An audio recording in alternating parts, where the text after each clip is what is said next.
Assalamualaikum warahmatullahi wabarakatuh. Sampai paham. Saya sering dengar ngapain banyak-banyak doa. Malu sama Allah, ngemis-ngemis sementara kita banyak dosa. Oke. Teman-teman, berdoa itu tidak hanya sekedar kita ngemis dan meminta banyak hal. Tetapi berdoa itu adalah tanda kita menghamba kepada Allah. Sedangkan doa itu adalah perintah Allah. Udu'uni astajib lakum. Doa kepadaku akan aku jawab. Semakin tinggi doa kita, semakin tinggi tingkat tauhid dan berbaik sangka kita kepada Allah. Semakin kita tidak mau berdoa, semakin kita suuzon dan berburuk sangka kepada Allah. Jadi berdoa itu bukan sekedar kita kemaru atau serakah, bukan. Tanda kita menghamba kepada Allah.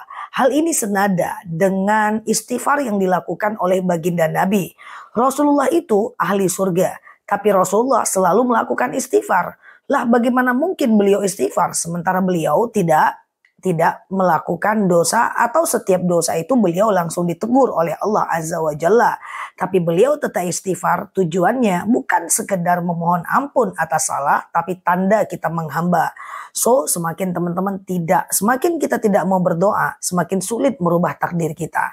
Perbanyaklah doa, tanda tauhidnya benar, berbaik sangka kepada Allahnya lebih tepat. Semoga bermanfaat. Kalau di sini, like, subscribe video saya ini, follow kanal saya ini, dan sampai paham. Assalamualaikum warahmatullahi wabarakatuh. Assalamualaikum warahmatullahi wabarakatuh. Sampai paham, udah sholat, udah puasa, udah ibadah, tapi kok hidup gitu-gitu aja ya.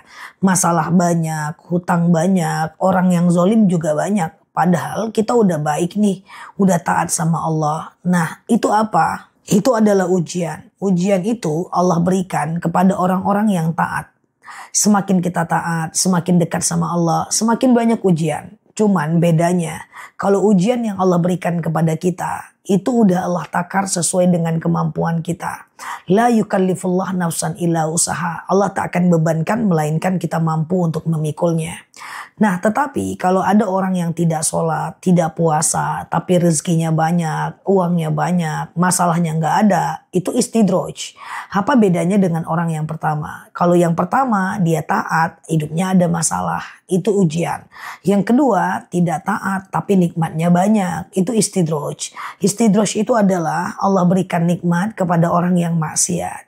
Nah terus kamu gak sholat dikasih nikmat, gak puasa dikasih nikmat. Sampai kapan? Sampai Allah cabut nikmat itu secara mendadak. Jadi bagi teman-teman yang nikmatnya banyak tapi ujiannya sedikit, hati-hati.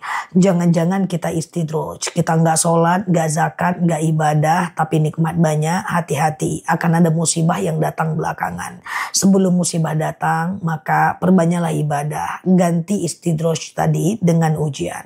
Semoga bermanfaat ya. Nah, lalu di sini like, subscribe video saya ini, follow kanal saya ini, dan sampai paham. Assalamualaikum warahmatullahi wabarakatuh.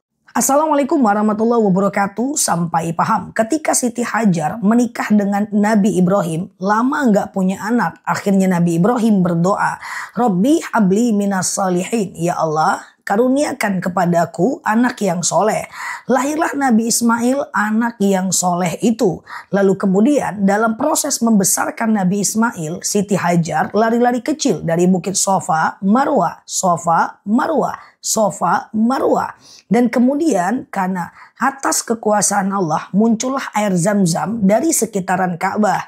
Yang aku pengen sampaikan adalah ketika Siti Hajar dan Ismail lari-lari kecil Sofa, Marwah, Sofa, Marwah, Sofa, Marwah, air Zam-Zamnya munculnya di depan Ka'bah. Lari-larinya di Sofa Marwah, Zam-Zamnya tidak munculnya di Sofa Marwah, munculnya di depan Ka'bah. Apa makna? Yang penting usaha aja dulu. Rezeki tidak datang dari tempat yang hanya kita usahakan saja. Kadang-kadang rezeki datang dari tempat yang lain, bukan tempat yang kita sedang usahakan. Yang penting usaha aja dulu, Allah akan memberikan rezeki dari tempat yang kadang di luar ekspektasi kita. So, jangan lupa berusaha, bekerja keras. Kita kerja, jangan-jangan rezeki bukan dari tempat yang kita sedang kerjakan, tapi dari tempat lain yang jauh di sana, di luar bayangan kita. Tetap semangat, saya selalu semua di sana. Lalu di sini like, subscribe video saya ini, follow kanal saya ini, dan sampai paham. Assalamualaikum warahmatullahi wabarakatuh. Assalamualaikum warahmatullahi wabarakatuh. Sampai paham. Jangan tidur di 3 waktu ini. Pertama adalah habis subuh. Segimana mungkin jangan tidur habis subuh. Karena naum ba'da subuh, tidur habis subuh, yadhabu barakatur rizq wal umr, akan diangkat rezeki kita, berkahnya dan berkah usia kita. Yang kedua adalah habis asar menjelang maghrib. Yang ketiga adalah tidur sebelum sholat isya. Yakrahun naum ba'dal isya, qablal isya. Rasulullah itu tidak menyukai orang yang tidur sebelum isya. So teman-teman semuanya usahakan gimana pun caranya jangan tidur di 3 waktu ini ya.